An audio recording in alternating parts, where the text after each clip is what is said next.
The Jarbidge Stage Robbery was the last stage robbery in the Old West. On December 5, 1916, the driver of a small two-horse mail wagon was ambushed as he was riding to the town of Jarbidge, Nevada. The driver was killed and $4,000 was stolen.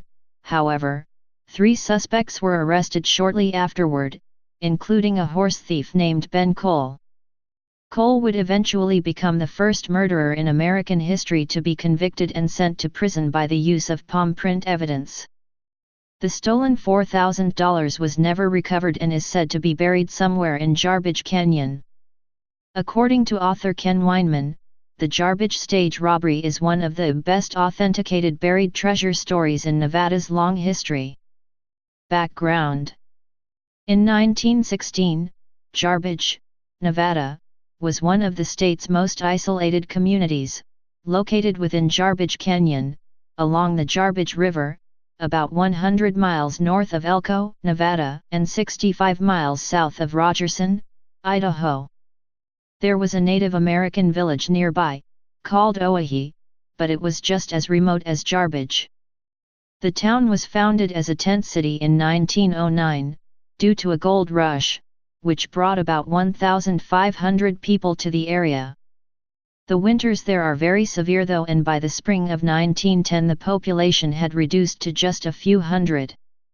Ken Weinman wrote, "The miners had staked their claims on the snowdrifts covering the ground to a depth of as much as 18 feet, but when the snow melted in late spring, it exposed the exaggeration of the newspaper reports, and about 80% of the prospectors became disgusted and pulled up stakes and headed elsewhere." In many western states and territories, the turn of the century was no great change. Technological advancements were often slow in reaching isolated communities. Jarbidge was no exception. There was only one treacherous dirt road that led to the town and only one means of communication with the outside world, the United States mail stage. Furthermore, in winter, 20 to 30-foot snow drifts could cut off the community for several weeks at a time. Automobiles had not yet made it to Jarbidge, so riding horses and driving wagons were still the main modes of transportation. Because Rogerson, Idaho was the closest railroad town to Jarbidge, the wagon driver, Fred Searcy, made round trips to and from, not only delivering mail, but also company payrolls for the local miners. Robbery. December 5, 1916 was payday for the miners. When Searcy failed to arrive in town at the expected time, a small group of men began to assemble at the post office, assuming that heavy snow was the cause of the delay. But, as the day went on, Searcy did not appear. Postmaster Scott Fleming asked a man named Frank Leonard to ride up to the top of Crippen Grade, a 2,000-foot decline in the road that led down to the canyon floor and the town. Leonard returned a few hours later, saying he could not find Searcy or the wagon. Fleming and the others were very concerned at that point. Over 4 feet of snow had fallen that day, which made the idea of sliding down the grade into the Jarbidge River seem like a real possibility. Fleming quickly formed a search party, but before leaving he telephoned a woman named Rose Dexter, who lived about a half-mile north of Jarbidge, along the grade. According to Ken Weinman, Rose Dexter said that the stage had passed by her house earlier that day and that she waved to the driver. More interestingly, she said that the driver was huddled up on his seat with his collar pulled up over his face to form some protection from the blinding snow. The search party quickly found the mail wagon, less than a quarter of a mile from the town's main business district. The stage was pulled over on the side of the road and hidden behind a patch of willow trees. Fred Searcy was found slumped in his seat and almost covered with snow. An unopened mail pouch was also uncovered, but the second pouch, containing $4,000, was missing.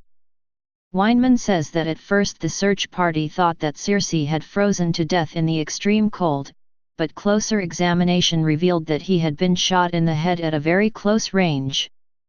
Powder burns in his hair and on his scalp were observed. Because the snowstorm that was raging showed no sign of letting up, the search party returned to town with the intention of continuing the investigation of the area on the following morning. So, on the next day, the search party attempted to reenact the crime using evidence found at the crime scene. According to Weinman, it was determined that the assailant must have hidden in the sagebrush along the road and jumped aboard the little wagon to kill Searcy and take control.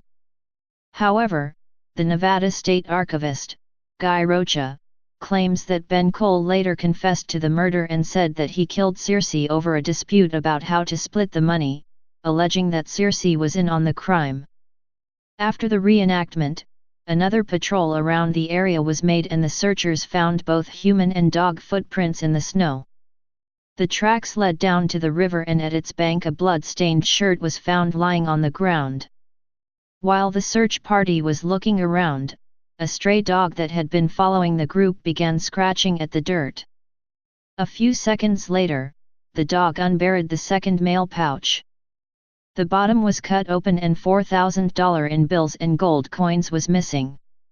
The clue was an important find, but the fact that the dog seemed to know right where it was buried raised suspicions that the animal tracks the group was following were made by the very same animal.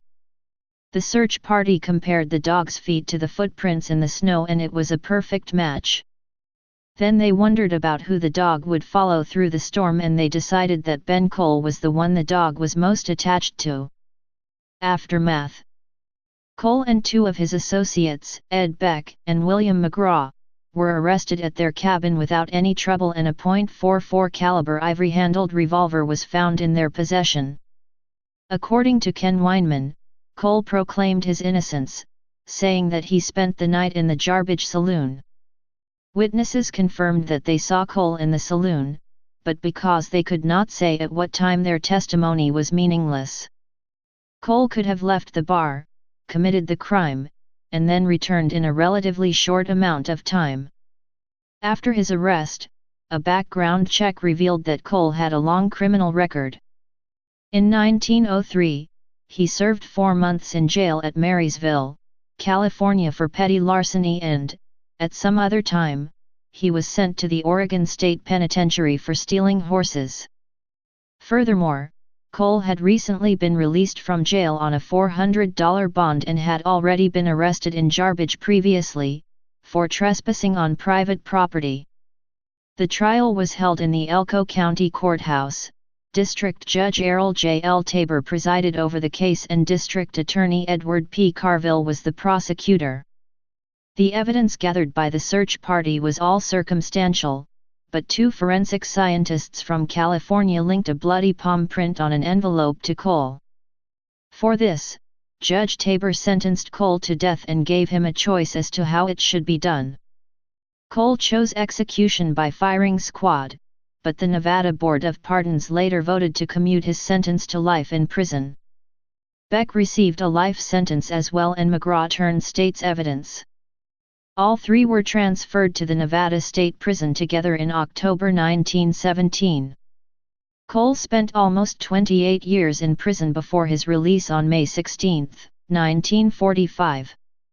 At the time of his release, Kuhl had served more prison time in Nevada than anyone else in the state's history.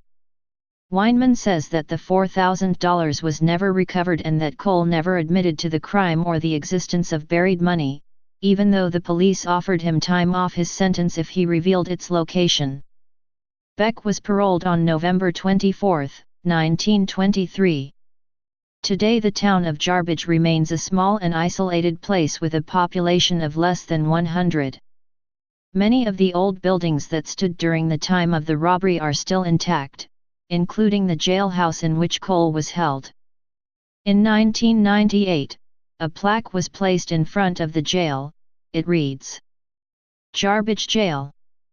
Built after the town was removed from the U.S. forest by a 1911 presidential proclamation, it replaced the constable's home or Forest Service cabin to restrain rowdy miners and hold suspects for arrival of a sheriff deputy. A colorful story tells of a burly miner frequently using the bunk to raise the roof to slip out and return to the saloon, climbing back in his cell before morning. Most noted prisoner was Ben Kuhl, who robbed the Rogerson Jarbidge Stage in December 1916, killing Fred Searcy the driver, the last male stagecoach robbery in the U.S. and the first conviction based on a bloody palm print. It was last used about 1945. Dedicated June 13, 1998 by Lucinda Jane Saunders. Chapter 1881 E Clampus Vitus. Please subscribe and thanks for watching.